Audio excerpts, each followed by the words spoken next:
بسم الله الرحمن الرحيم. عن جابر رضي الله تعالى عنه أن رسول الله صلى الله عليه وسلم أمر بلعق الأصابع والصحفة وقال: إنكم لا تدرون في أيها البركة. رواه مسلم. وفي رواية له: إذا وقعت لقمة أحدكم فليأخذها فليمت ما كان بها من أذى وليأكلها ولا يدعها للشيطان ولا يمسح يده بالمنديل حتى يلعق أصابعه فإنه لا يدري في أي طعامه البركة.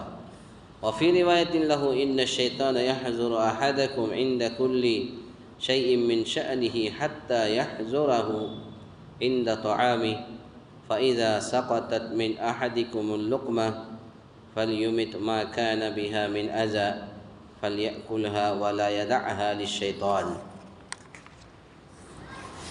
حضرت جابر رضی اللہ تعالیٰ عنہ سے روایت ہے کہ رسول اللہ صلی اللہ علیہ وسلم نے کھانے کے بعد انگلیاں اور پیالہ چاٹ لینے کا حکم دیا اور فرمایا کہ تم نہیں جانتے کہ ان میں سے کس میں برکت ہے۔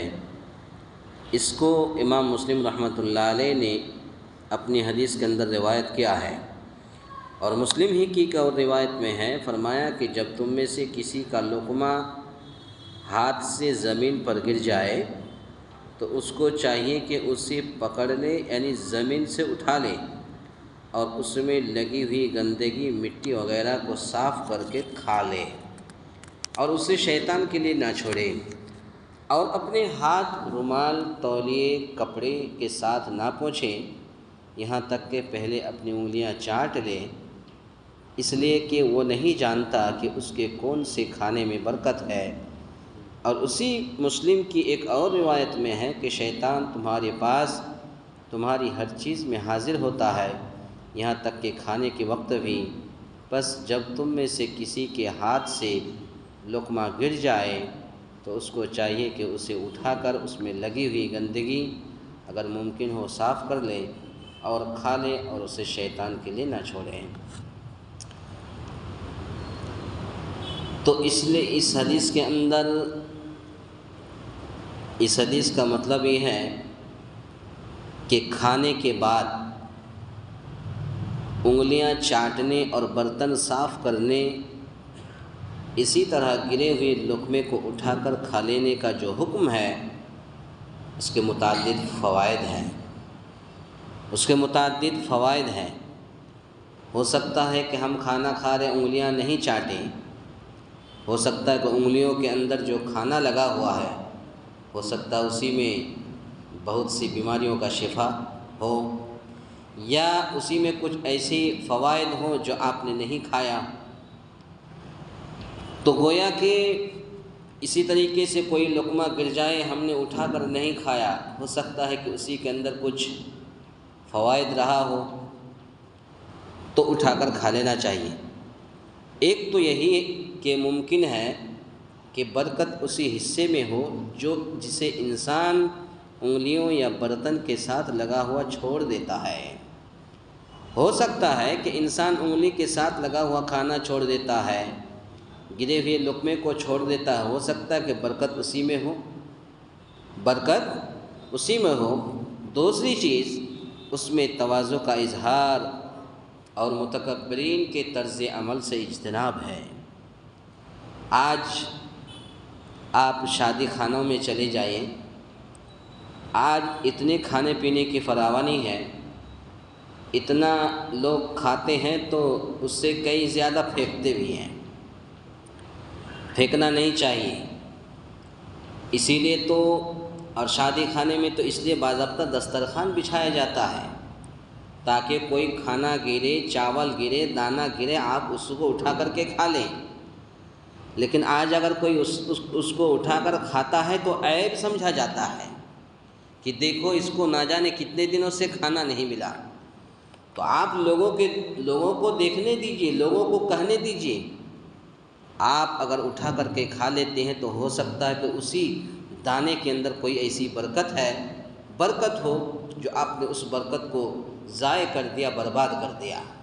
تو اسی لیے کوئی دیکھے آپ سے، کوئی برا بھلا کہے آپ سے، کوئی ہنسی مذاق کرے کہ تم کو کب سے کھانا نہیں ملا، آپ اس کو ایک کان سے سنیں ایک کان سے نکال دیں۔ لیکن جو اللہ کے نبی صلی اللہ علیہ وسلم نے جو طریقہ بتایا ہے ہمیں اور آپ کو، اللہ رب العالمین نے جو طریقہ بتایا، ہم وہ طریقہ کو اپنائیں گے۔ اگر نہیں اپنائیں گے تو ایک چیز یاد رکھیے، ایسا وقت آئے گا کہ کھانے پینے کی ایسی کمی ہوگی کہ آج طرح طرح کے ہم بازاروں میں جاتے ہیں، پھل فروٹ کھاتے ہیں، آج ہم کھانے میں ایک سے بہتر آئٹم کھاتے ہیں، لیکن ایک وقت آئے گا کہ اللہ تعالیٰ کھانے پینے کی فراوانی کو اللہ تعالیٰ کم کر دے گا، اور آپ ڈھونڈ کر تلاش کر تھک جائیں گے، آپ کو نہیں ملے گا۔ ایسا وقت بھی آئے گا۔ تو اسی لیے آپ غنیمت جانیں اور ایک ایک چیز کو، کھانے پینے کا سامان کو آپ دسترخوان بچھا کر کے کھائیں۔ کوئی چیز گرے آپ اٹھا کر کے کھا لیں، آپ اس کو پھینکیں گے، ہو سکتا ہے کہ اسی کے اندر کوئی برکت رہا ہوگا جو آپ پھینک رہے ہیں۔ تو اسی لیے، اور آج جو لوگ متکبرین لوگ ہیں، وہ تو اگر کھاتے کھاتے بھی اگر کوئی چیز دانت میں لگ جائے، پتھر دھان وغیرہ، تو وہ تو پھینک دیتے ہیں۔ نہیں پھینکنا چاہیے، وہ پتھر دھان وغیرہ نکال کر کے پھر اس کھانے کو کھا لینا چاہیے۔ تیسری چیز یہ معلوم ہوئی کہ اللہ کے نعمت کی ناقدری اور اس کی اہانت سے گریز ہے۔ تو گویا کہ اللہ کی نعمت، یہ کھانا پینا، یہ اللہ تعالیٰ کی بہت بڑی نعمت ہے۔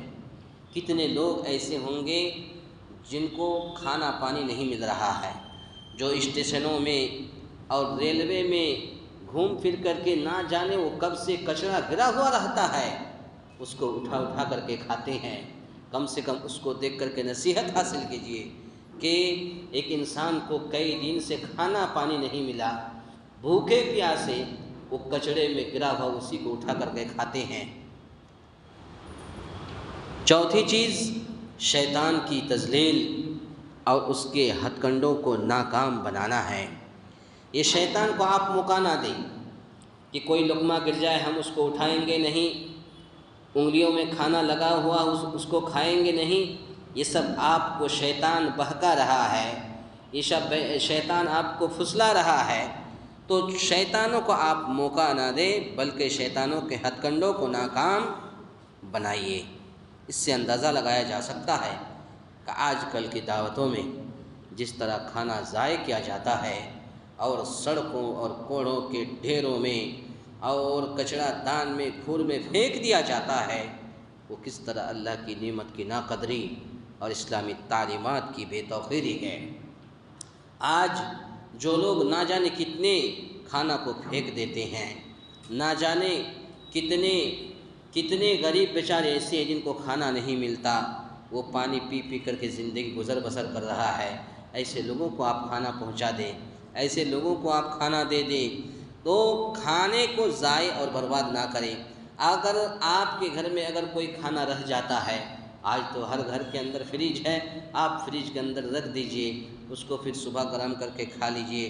یعنی گویا کہ خلاصہ کلام یہ ہے درس کا کہ کسی بھی کھانے کو آپ ضائع اور برباد نہ کریں، اور نہیں تو پھر آپ اتنا ہی گھر کے اندر پکانے کے لیے بولیے تاکہ گھر کے سب کا ہو جائے، تھوڑا موڑا بچے تو آپ اس کو رکھیں، بعد میں کھا لیا کرے، ضائع نہ کرے، برباد نہ کرے۔ ہو سکتا ہے کہ آپ جو کھانا ضائع کریں گے اسی کے اندر کوئی برکت ہے، اسی کے اندر کوئی شفا ہے، اسی کے اندر اور کوئی چیز موجود ہے جس چیز کو آپ پھینکنا چاہ رہے ہیں۔ اللہ تعالیٰ سے دعا ہے یا الہ العالمین ہم تمام مسلمانوں کو کہنے سننے سے زیادہ نیک عمل کرنے کی توفیق عطا فرمائے۔ آمین۔ اقول قولی ھذا استغفر اللہ لی ولکم ولسائر المسلمین واستغفروہ انہ